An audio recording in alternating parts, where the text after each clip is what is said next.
सुप्रभात विद्यार्थियों। प्यारे विद्यार्थियों, आज हम अगर हल करते हैं अर्धवार्षिक परीक्षा का प्रश्न पत्र। तो देखिए, आपके जो पूर्णांक है वो 40 नंबर का होने वाला है। यहाँ अपना नाम, कक्षा और रोल नंबर लिखने होंगे आपको। इसके अलावा देखिए, यहाँ कुछ निर्देश भी लिखे हुए हैं, यानी कि आपके कितने नंबर का कौन सा भाग आने वाला है उसके बारे में लिखा है। तो यहाँ देखिए, आपके खंड क में अपठित जो अवबोधन होगा वो 10 नंबर का आएगा। रचनात्मक कार्य 10 नंबर का होगा। अनुप्रयुक्त व्याकरण के जो अंक हैं वो आएंगे आपके 10 नंबर के, और पठिता अवबोधनम अंक जो है वो होंगे आपके 10 नंबर के। यानी कि कुल मिलाकर के आपके 40 नंबर का पेपर है। अब देखिए, इसमें आगे सबसे पहले जो खंड क दे रखा है वो अपठित अवबोधनम, यानी कि अपठित गद्यांश दिया हुआ है जो आपके 10 नंबर का आने वाला है। तो इसमें देखिए, अधोलिखितम अनुच्छेदम पठित्वा प्रश्नानाम उत्तराणि निर्देशानुसारम लिखत। जो अनुच्छेद है नीचे लिखा हुआ, इसको पढ़ करके प्रश्नों के उत्तर देने हैं जैसा निर्देश इसमें दिया गया है। तो पहले हम इस जो गद्यांश का है अनुवाद कर लेते हैं, आपको समझ में अच्छे से आ जाएगा। महात्मा गांधी भारतस्य राष्ट्रपिता कथ्यते। महात्मा गांधी भारत के राष्ट्रपिता कहलाते हैं। अस्य जन्म काठियावाड़ प्रदेश पोरबंदर नामक स्थाने सत्र 1869 तमे ख्रीष्टाब्दे अक्टोबर मासस्य द्वितीय दिवसे अभवत्।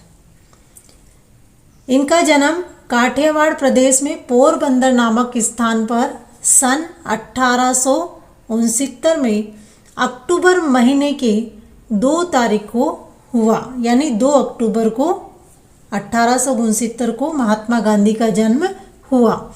अस्य पिता श्री करमचंद गांधी, माता च पुतलीबाई आसीत्। इनके पिता श्री करमचंद गांधी और माता पुतलीबाई थी। अस्य कालस्य नाम मोहनदास करमचंद गांधी आसीत्। इनके बाल्यकाल का नाम मोहनदास करमचंद गांधी था। अस्य प्राथमिकी शिक्षा पोरबंदरे एव अभवत्। इनकी प्राथमिक शिक्षा पोरबंदर में ही हुई। अस्य विवाह कस्तूरबैया सह अभवत्। इनका विवाह कस्तूरबा के साथ हुआ। सह उच्च शिक्षार्थम आंग्ल देशम अगच्छत्। वह उच्च शिक्षा के लिए इंग्लैंड गए। तत्र सह बैरिस्टरः उपाधिं प्राप्य स्वदेशं प्रत्यागच्छत्। वहाँ उन्होंने बैरिस्टर की उपाधि प्राप्त की और अपने देश लौट आए। तो इसी गद्यांश से हमें ये प्रश्न हल करने हैं। तो सबसे पहले इसमें पूछा है एक पदेन उत्तरत, एक पद में उत्तर देना है। नंबर 1 में पूछा है महात्मा गांधी जन्म कुत्र अभवत्। महात्मा गांधी का जन्म कहाँ हुआ? तो यहाँ उत्तर लिखेंगे हम पोरबंदर,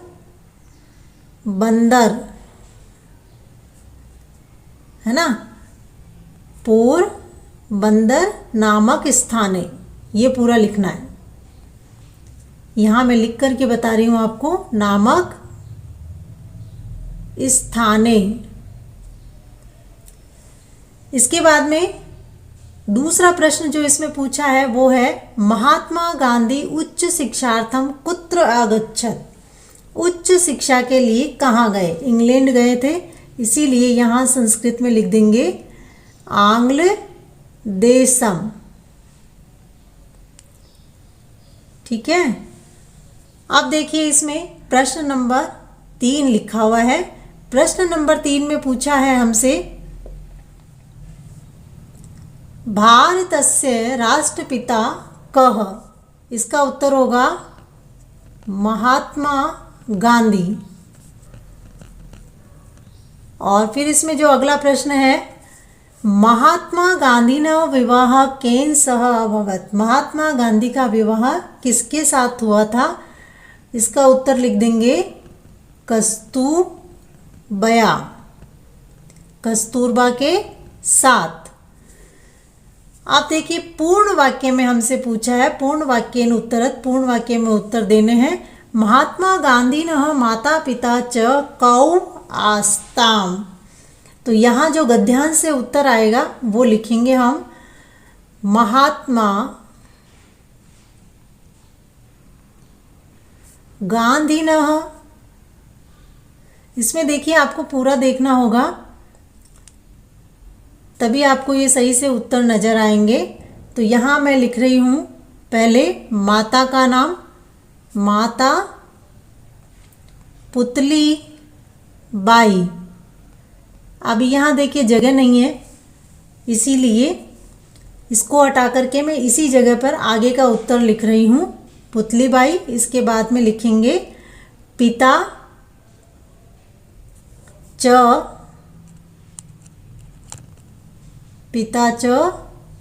श्री करमचंद गांधी, करमचंद गांधी। और फिर जो प्रश्न में आ रखा है पीछे क्रिया, वही हम इसमें लिख देंगे आस्ताम। यहाँ नीचे लिख रही हूँ आस्ताम, यानी महात्मा गांधी की माता का नाम पुतलीबाई और पिता का नाम करमचंद गांधी था। अब प्रश्न पूछा है हमसे, बैरिस्टर उपाधि महात्मा गांधी कुतः प्राप्तवान। तो यहाँ हम जो उत्तर लिखने जा रहे हैं वो देखिए, बैरिस्टर उपाधि। अब जो उपाधि उनको प्राप्त हुई है, किसको? महात्मा गांधी को। तो यहाँ लिखेंगे महात्मा गांधी। अब हमें ये पूर्ण वाक्य में पूछा है, इसीलिए हमें इसको प्रश्न के साथ में उत्तर देना होगा। गांधी आंग्ल देशम, है ना, आंग्ल देशम प्राप्तवान। जो प्रश्न में पीछे क्रिया दी है प्राप्तवान, ये हो गया इसका उत्तर। अब है अगला प्रश्न जो भाषिक कार्य यानी भाषा से संबंधित है, जो आपके 4 नंबर का आने वाला प्रश्न है। इसमें देखिए पहला जो पूछा है, सह उच्च शिक्षार्थम आंग्ल देशम अगच्छत, अत्र क्रियापदम किम। क्रियापद पूछा है इस पूरे वाक्य में, तो क्रियापद इसमें हो जाएगा अगच्छत। तो यहाँ इसका सही उत्तर है द। फिर नंबर 2 में पूछा है, यहाँ लिख देंगे द। और नंबर 2 में यहाँ जो प्रश्न पूछा है हमसे वो है महात्मा गांधी बैरिस्टर उपाधि प्राप्तवान, अत्र कृत पदम किम। यहाँ कर्ता पद पूछा, और कर्ता कौन होता है? काम को करने वाला। तो यहाँ है महात्मा गांधी, तो उत्तर हो जाएगा अ। तो यहाँ हमने लिख दिया अ। और नंबर 3 में पूछा है मृत्यु अस्य विलोम पदम किम। मृत्यु का यहाँ विलोम पद क्या है? वो है इसमें जन्म। उत्तर है इसका अ। और इसी में एक अंतिम प्रश्न पूछा है, 4 में पूछ लिया गया है, विद्या अस्य पर्याय पदम किम। विद्या इसका पर्याय पद क्या है वो हमें बताना है। तो इसमें विद्या का पर्याय पद है शिक्षा, तो यहाँ उत्तर हो जाएगा इसका स। अब देखिए खंड ब रचनात्मक कार्यम, रचनात्मक कार्य जो आपके 5 नंबर का है। ये प्रश्न इसमें नंबर 2 दिया है खंड ब का। 5 नंबर का प्रश्न है, मंजूषातः पदानि चित्वा रिक्त स्थानानि पूरयत। मंजूषा में ये जो शब्द दे रखे हैं, इनसे इन रिक्त स्थानों को पूरा करना है। तो देखिए इसमें यहाँ जो रिक्त स्थान दिए हुए हैं, इनमें कौन कौन से आएंगे। सबसे पहले तो मैं यहाँ जो मंजूषा में शब्द दिए हुए हैं, इनको लेकर के आपको इस गद्यांश का जो ये संवाद दिया गया है, इसका हिंदी अनुवाद बता देती हूँ। प्रियंवदा कहती है नमो नमः, नमस्कार। शकुंतला कहती है नमो नमः, फिर से जवाब उसे देती है कि नमो नमः यानी नमस्कार। प्रियंवदा अब कह रही है शकुंतले त्वम किम करोसी, शकुंतला तुम क्या कर रही हो। तो शकुंतला ने कहा यहाँ जो रिक्त स्थान में आएगा वो आएगा ये प्रियंवदे, यहाँ प्रियंवदे लिखना है। तो यहाँ लिख देती हूँ मैं, क्योंकि इसमें रिक्त स्थान बिल्कुल छोटे से हैं जो दिखाई नहीं देंगे आपको। प्रियंवदे। अहम नृत्यामि त्वम किम करोसी, प्रियंवदा मैं नाच रही हूँ तुम क्या कर रही हो। तब प्रियंवदा कहती है शकुंतला से शकुंतले अहम। अब यहाँ जो आएगा रिक्त स्थान में वो आएगा इसमें गायामी। तो वो कह रही है शकुंतले अहम गायामी त्वम न गायसी, शकुंतला मैं गा रही हूँ क्या तुम नहीं गा रही हो। तब शकुंतला ने कहा प्रियंवदे। अब यहाँ जो रिक्त स्थान है यहाँ पर आएगा अहम, ये अहम नंबर 3 में आएगा। तो यहाँ लिखेंगे अहम न गायामी। क्या कह रही है वो, अहम न गायामी अहम तू नृत्यामी। प्रियंवदा मैं नहीं गा रही हूँ मैं तो नाच रही हूँ। अब प्रियंवदा कहती है शकुंतले किम, यहाँ जो रिक्त स्थान में आने वाला है वो है शब्द तव। तो यहाँ लिख देंगे इसमें इसके साथ में तव। तुम्हारी माता, तव माता नृत्यति, शकुंतला क्या तुम्हारी माता नाच रही है या नाचती है। तब शकुंतला ने कहा आम हाँ। अब इस अंतिम रिक्त स्थान में होगा मम मेरी। आम मम माता अपनी नृत्यति, हाँ मेरी माता भी नाच रही है। तो ये संवाद पूरा हो गया। देखिए 5 रिक्त स्थान दिए हुए हैं इसमें और ये 5 शब्द मैंने यहाँ लिख दिए हैं इसके उत्तर। अब आती है बारी प्रश्न नंबर 3 की जो 5 नंबर का है। मंजूषातः पदानि चित्वा कथाम पूरयत। यहाँ नीचे एक कहानी लिखी हुई है, इस कहानी के रिक्त स्थान को पूरा करना है। ये कहानी 5 नंबर की है, इसमें 10 रिक्त स्थान है। तो ये सब आधे आधे नंबर के हैं, यानी कि एक रिक्त स्थान आधा नंबर का है। ठीक है, तो उत्तर हमें सावधानी से इसमें लिखने होंगे। यहाँ जो मंजूषा दिया हुआ है इसी मंजूषा से शब्द को चुनना है। सबसे पहले देखिए हम इसको कहानी को पढ़ेंगे, इसका रिक्त स्थान कंप्लीट करेंगे और उसके बाद में उसका अनुवाद भी करेंगे ताकि आपको अच्छे से समझ में आ जाए।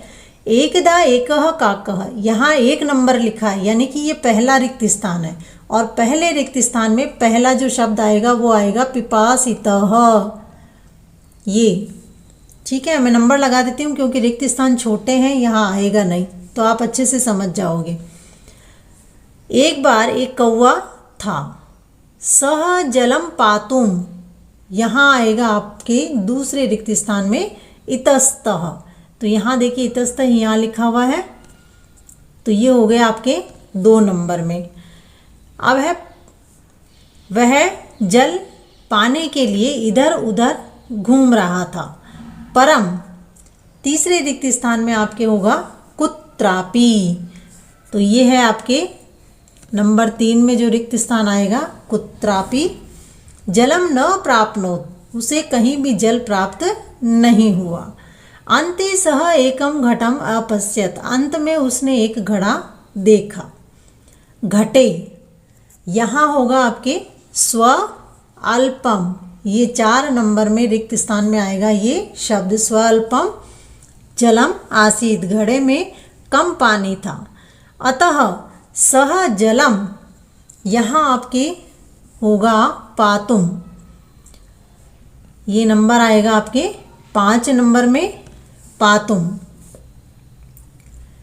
इसमें हो गया इसका हिंदी अनुवाद कि वह इसीलिए वह जल पीने में असमर्थ हुआ।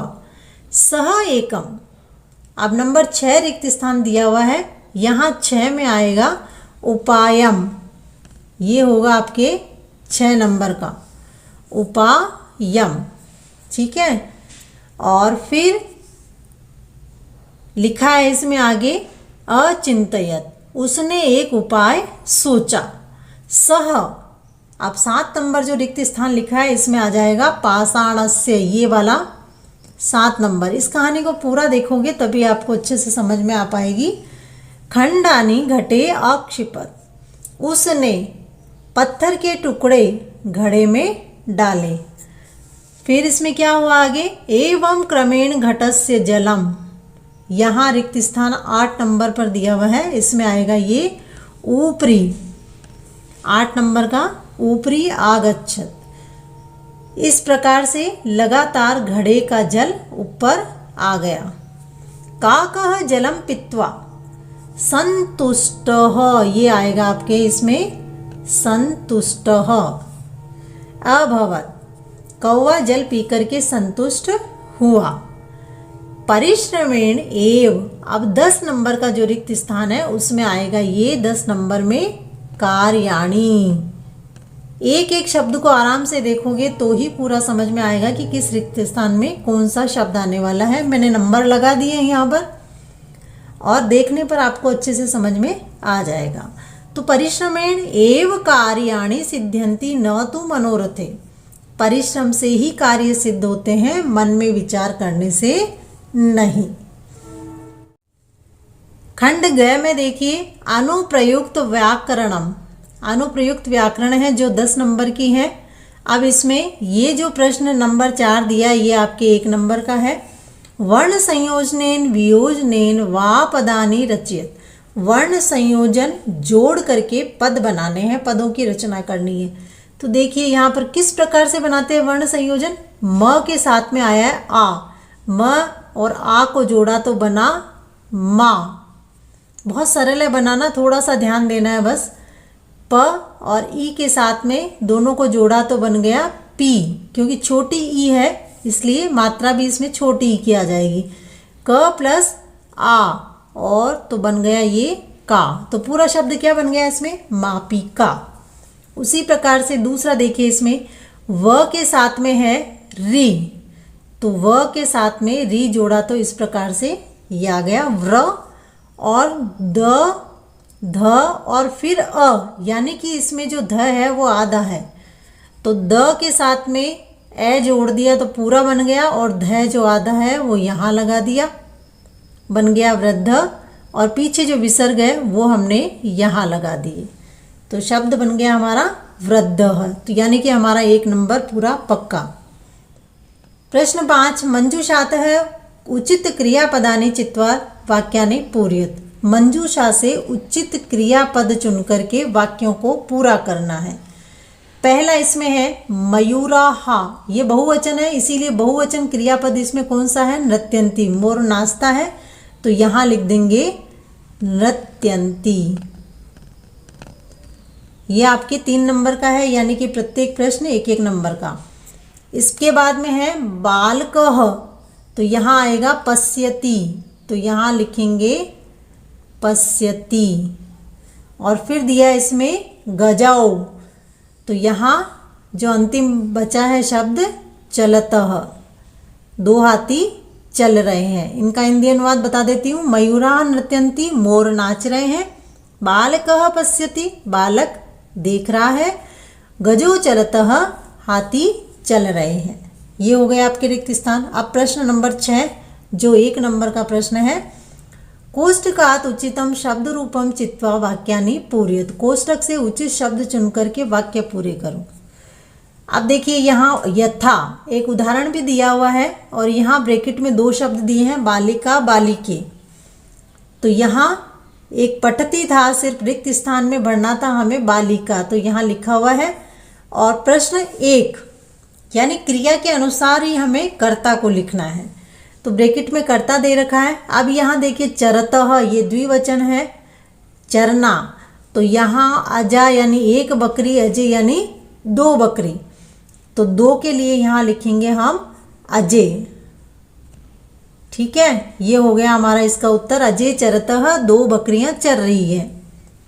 अब आया संति, अब संति बहुवचन है तो यहाँ से भी हमें बहुवचन ढूंढ रहा है, तो ये द्विचक्रिका, ये उत्तर हो जाएगा इसमें द्विचक्रिका, यहाँ रिक्त स्थान में आपको लिखना होगा और विसर्ग लगाना मत भूलिएगा। प्रश्न 7, निर्देशानुसारम वाक्यानि रचयत, निर्देश के अनुसार वाक्य की रचना करो। ये प्रश्न आपके हैं 3 नंबर का, यानी प्रत्येक एक एक नंबर के प्रश्न हैं। तो देखिए इसमें बहुत सरल है, ध्यान से देख लीजिएगा आप। यथा यानी जैसे, एतत् पर्णम, यह पत्ता। अब इसको बदलना किस में है? बहुवचन में। और बहुवचन में बदलने के लिए यहाँ पर इसमें लिखा है एतत् का एतानी और पर्णम का पर्णानी, यानी ये सब पत्ते। इसी प्रकार से हमें भी यहाँ लिखने हैं। तो पहला इसमें है एते पर्णे स्तः, ये 2 पत्ते, और इसको बदलना किस में है? बहुवचन में। तो बहुवचन में बदलने के लिए हम यहाँ क्या लिखेंगे? एतानी, एते का एतानी, पर्णे का पर्णानी। ठीक है, ये हो गया पर्णानी। और अंत में इसमें दे रखा है स्तः, इसका बहुवचन लिख देंगे सन्ति। तो ये हो गया पूरा वाक्य, एतानि पर्णानि सन्ति। अब है नंबर 2, मयूरः नृत्यति, मोर नाच रहा है, और इसको भी बदलना है बहुवचन में। तो इसको लिखेंगे, मयूर का हो जाएगा, इसका मयूरः का लिखेंगे मयूराः, और नृत्यन्ति का लिखेंगे नृत्यन्ति। बहुवचन हो जाएगा इसका। तो पूरा इसका अनुवाद क्या बदल जाएगा? मोर नाच रहे हैं। और फिर नंबर 3 में है एतानी यानानी, इसको बदलना है द्विवचन में।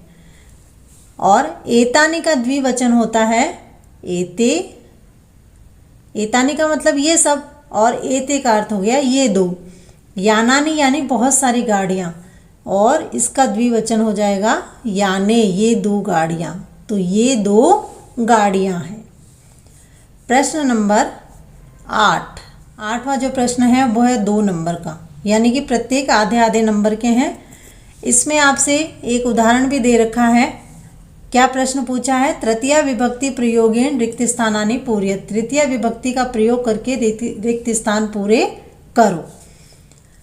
तो देखिए उदाहरण में है व्योमः सह गच्छति, यहाँ ब्रैकेट में दे रखा है मित्र, और मित्र की तृतीया विभक्ति बना दी मित्रेण। वैसे ही हमें भी बनानी है। तो बालकः सह पठन्ति, यहाँ ब्रैकेट में दिया हुआ है बालिका, और बालिका का यहाँ पर जब तृतीया विभक्ति बनाएंगे तो आ जाएगा बालिकाभिः।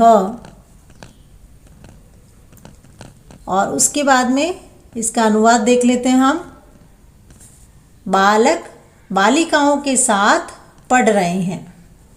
और 2 नंबर में है तड़ागः विभाति, और कोष्टक में दे रखा है कमल, तो इसका हम लिखेंगे कमलेन, तृतीया विभक्ति हो जाएगी इसकी कमलेन। तालाब में कमल से सुंदर लग रहा है, या कमल से खिला हुआ लग रहा है। फिर नंबर 3 में है अहम अपि, यहाँ रिक्त स्थान के लिए कंदुक शब्द दिया हुआ है, इसकी तृतीया विभक्ति कंदुकेन, गेंद के द्वारा। और यहाँ हम लिख देंगे मैं भी गेंद के द्वारा या गेंद से खेल रही हूँ या खेल रहा हूँ। नंबर 4 अश्वः, और यहाँ कोष्टक में दिया है अश्वः, तो यहाँ होगा आपके अश्वेभ्यः। घोड़े घोड़ों के साथ दौड़ रहे हैं। ये हो गया, ये आपका प्रश्न कंप्लीट हो गया। अब आता है खंड घ, पठितावबोधनम, जो पाठ्य पुस्तक से हैं उसके अंदर से आपके प्रश्न पूछा गया है। ये भी 10 नंबर का है, खंड घ भी। तो इसमें देखिए प्रश्न नंबर 9, अधोलिखित गद्यांश पद्यांश संवाद च पठित्वा प्रश्नानाम उत्तराणि निर्देशानुसारम लिखत। इस खंड में आपसे 3 पूछे हैं और उनके नीचे प्रश्न लिखा है, यानी कि गद्यांश है उसके नीचे प्रश्न है तो उनके उत्तर देने हैं, पद्यांश है उसको पढ़ करके उसके नीचे के जो प्रश्न हैं उनके उत्तर, और संवाद है उसे भी पढ़ना है और उसके नीचे दिए गए प्रश्नों का उत्तर देना है। तो ये 3 आपसे इस प्रश्न में पूछे गए हैं। तो सबसे पहले तो हम शुरू कर लेते हैं गद्यांश को। गद्यांश में देखिए, सबसे पहले हम इसका अनुवाद कर लेते हैं ताकि नीचे दिए हुए प्रश्न आपको जल्दी से समझ में आ जाएंगे। एषः समुद्र तटः, यह समुद्र का किनारा है। अत्र जनाः पर्यटनाय आगच्छन्ति, यहाँ लोग घूमने के लिए आते हैं। केचन तरंगैः क्रीडन्ति, कुछ लोग तरंगों के साथ खेल रहे हैं। केचन च नौकाभिः जल विहारं कुर्वन्ति, कुछ नावों के साथ जल में क्रीड़ा कर रहे हैं। तेषु केचन कन्दुकेन क्रीडन्ति, उनमें से कुछ गेंद से खेल रहे हैं। बालिकाः बालकाः च बालुकाभिः बालुकागृहं रचयन्ति, बालक और बालिकाएं बालुका से यानी बालू जो रेत होती है उस बालू से बालू का घर बना रहे हैं। मध्ये मध्ये तरंगाः बालुकागृहं प्रभायन्ति, बीच बीच में तरंगे जो आती हैं पानी की वो उस बालू के घर को बहाकर ले जाती है। एषा क्रीड़ा प्रचलति एव, यह खेल लगातार ही चलता है। समुद्र तटाः न केवलं पर्यटन स्थानानि, समुद्र तट न केवल पर्यटन स्थल है। अत्र मत्स्यजीविनः अपि स्वजीविका चालयन्ति, यहाँ मछली पालन वाले मछुआरे जो हैं वो भी अपना जीवन चलाते हैं। ये समुद्र तट पाठ से लिया गया गद्यांश है। पूरा पाठ हमने पहले पढ़ लिया है, वो आप जाकर के डिस्क्रिप्शन में लिंक दिया हुआ है उसमें देख लेंगे तो आपको सारे चैप्टर के अनुवाद और उनके प्रश्न उत्तर मिल जाएंगे। अब हम हल करते हैं इनके प्रश्न और इसी गद्यांश में से हम उत्तर ढूंढेंगे। ये जो प्रश्न इसमें सबसे पहले पूछा है, एक पदेन उत्तरति, ये आपके 2 नंबर का होगा। 2 प्रश्न हैं, दोनों 1-1 नंबर के। पर्यटनाय के आगच्छन्ति, घूमने के लिए कौन आते हैं, इसका उत्तर होगा जनाः, लोग आते हैं। विसर्ग लगाना नहीं भूलेंगे हम। और उसके बाद में नंबर 2 है जनाः जल विहारम काभिः कुर्वन्ति, लोग जल क्रीड़ा या जल विहार पानी में घूमना किसके द्वारा करते हैं। उत्तर लिख देंगे हम यहाँ इसका नौकाभिः, नाव के द्वारा। ठीक है ना। इसके बाद में पद्यांश पूछा है, इस पद्यांश का भी हम पहले अनुवाद कर लेते हैं। ये वृक्षः पाठ से लिया गया है। इस पाठ का भी पूरा अनुवाद है, वो हमने वीडियो अपलोड किया हुआ है, आप उसमें देख सकते हैं आसानी से। उसमें प्रश्न उत्तर भी साथ में ही है। पद्यांश देखिए, वने वने निवसन्तो वृक्षाः, वनम वनम रचयन्ति वृक्षाः, जंगल जंगल में पेड़ है, यानी कि पेड़ जो है वो जंगल को बनाते हैं और हर वन में निवास करते हैं। कौन? पेड़।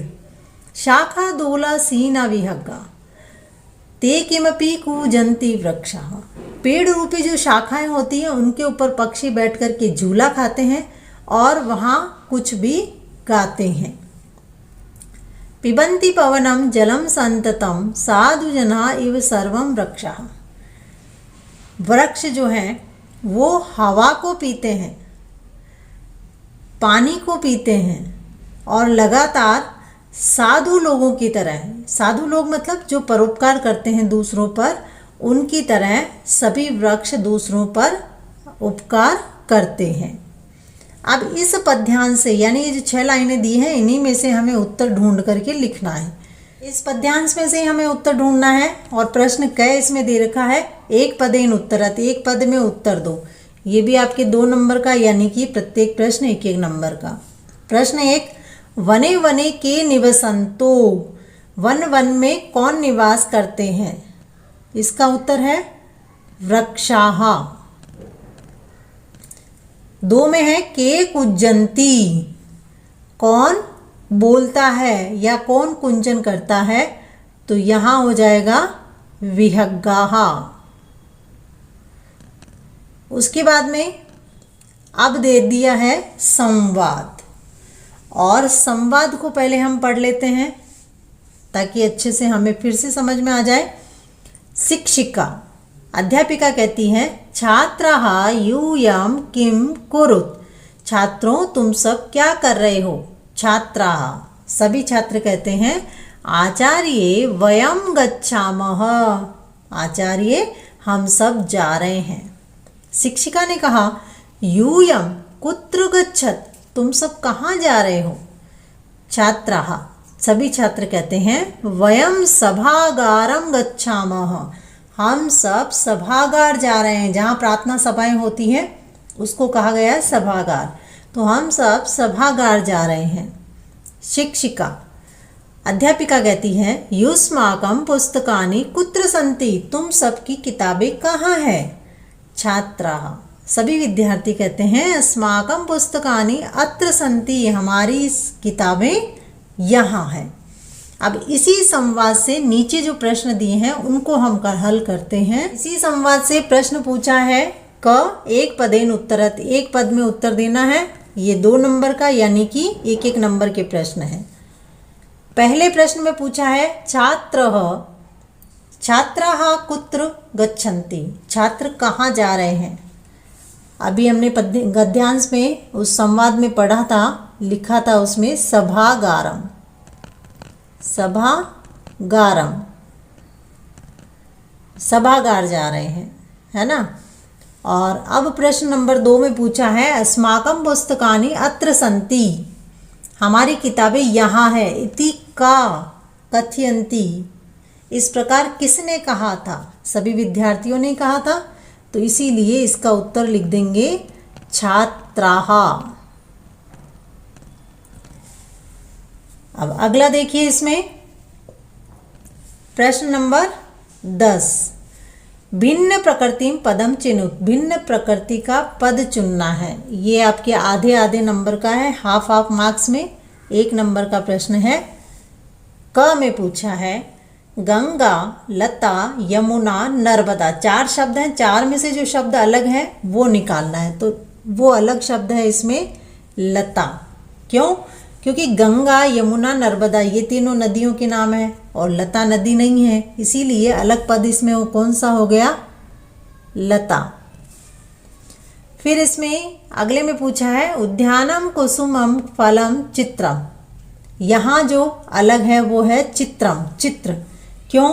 क्योंकि यहाँ पर देखिए उद्यानम, कुसुमम और फलम ये सब बगीचे से संबंधित है, अर्थात पेड़ से संबंधित है, वृक्षों पर लगवाने। वृक्ष होते हैं उद्यान में, बगीचे में, उसके ऊपर फूल भी लगते हैं, उसके ऊपर फल भी लगते हैं, लेकिन चित्रम नहीं, ये नपुंसकलिंग चित्र अलग शब्द हो गया। तो यहाँ क्या हो जाएगा, अलग भिन्न जो है वो चित्रम। और फिर देखिए प्रश्न नंबर 11, तत्सम शब्दान लिखत, जो नीचे 2 शब्द लिखे हैं इनके तत्सम शब्द लिखने हैं। और ये भी 1 नंबर का है, यानी हाफ मार्क्स, आधे आधे नंबर के हो गए। तो कौवा, कौवा का तत्सम होता है काकः, और बंदर का होता है वानरः। ये है इनके तत्सम शब्द। अंतिम एक प्रश्न और है इसमें, प्रश्न 12, उचित पदानि चित्वा संयोज्य वाक्यानि रचयत, उचित पदों को चुनकर के वाक्यों को जोड़ना है, वाक्य बनाने हैं। और ये भी आपके 2 नंबर का प्रश्न है, आधे आधे नंबर यानी हाफ मार्क्स का है। तो विद्यार्थियों, चैनल को यदि सब्सक्राइब नहीं किया है तो जल्दी से इसको सब्सक्राइब कर दीजिए, अपने दोस्तों के साथ शेयर करें, और वीडियो अच्छा लगा हो तो लाइक करना ना भूलें। बेल आइकन जरूर दबा दें, यानी जो पास का घंटा है सब्सक्राइब के बाद में वो जरूर दबा दें, ताकि ऐसे ही वीडियो आप तक सबसे पहले पहुंच जाए। अब देखिए इसमें कोकिले, कोकिले के साथ में जो शब्द जुड़ेगा वो है कूजतः। ये तो इसका वाक्य लिख देंगे हम, कोकिले। यहाँ देखिए लाइन से ऊपर नीचे जरूर हो रहा है ये, क्योंकि लाइनें बहुत छोटी हैं इसमें। ये हो गया कोकिले कूजतः, ये पूरा वाक्य बन गया। दूसरा इसमें पूछा है लेखिका, और लेखिका के साथ में जो मिलान होगा वो है लिखती। तो लिखेंगे लेखिका